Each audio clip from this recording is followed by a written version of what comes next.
তাক যোৱা 5 বছৰ মৌলানা বদৰুদ্দিন আজমল সাহেবে ধুবুৰী ফুলবাৰী ব্ৰিজে হওক ৰূপসী এয়াৰপোৰ্টে হওক জাহাজঘাটে হওক ৰেলৱে লাইনে হওক আৰু তেওঁৰ ফাউণ্ডেশ্যনৰ জৰিয়তে শিক্ষাৰ ক্ষেত্ৰত যেনেকৈ অগ্ৰণী ভূমিকা গ্ৰহণ কৰিছে ৰাইজ তাৰ প্ৰতি সমৰ্থন জনাইছে এইটো ক'ব পাৰে তেওঁৰ প্ৰতি ৰাইজৰ এটা পজিটিভ মেছেজ দিবৰ কাৰণে ৰাইজ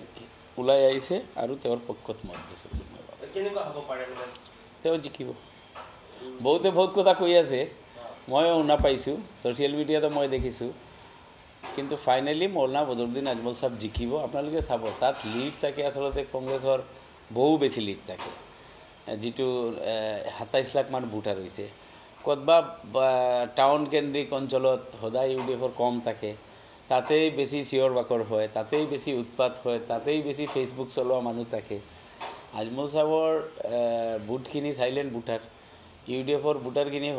সদায় আপোনালোকে চাব যা এইবাৰতো নহ'ব আজমল সাহেব হাৰিব আৰু তেনেকৈ ওলায় তেনেকৈ কিছুমান মানুহে কৈ থাকে যিবিলাক মানুহে আগতেও কৈছে আজিও কৈ আছে মই কনফিডেণ্টলি কৈ আছোঁ আজমল সাহেব জিকিব তাত কোনো সন্দেহ নাই অল কাষ্ট কমিউনিটিৰ ভোট তেওঁ পাইছে একেবাৰে হিন্দু মুছলিম প্ৰত্যেক মহিলা ইয়াং চৰৰ ভোট হেৰি আপোনাৰ উজানি ভোট চব ভোট পাইছে তেওঁ কোনো এটা ছেকশ্যন মানে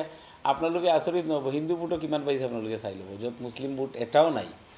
তাতেও তেওঁ ভোট পাইছে চবফালে ভোট পাইছে এইকাৰণে তেওঁৰ জিকালৈ কোনো সন্দেহ নাই স্মুথলি জিকিব তেওঁ মোৰ কথা হ'ল এই 4 তাৰিখে ৰিজাল্ট হোৱাৰ পিছত মই এই পেণ্ডিং ৰাখি দিলোঁ শুভেচ্ছা থাকিলে কিন্তু কমেণ্টটো মই 4 তাৰিখলৈকে মোৰ হিচাপত ৰাইজে এইবাৰ বিজেপি গভৰ্ণমেণ্টৰ এগেইনষ্টে এটা মেণ্ডেট দিব পাৰ্লিয়ামেণ্ট ইলেকশ্যনত আৰু এইটো 4 তাৰিখ ৰিজাল্ট ওলালে আপোনালোকে গম পাব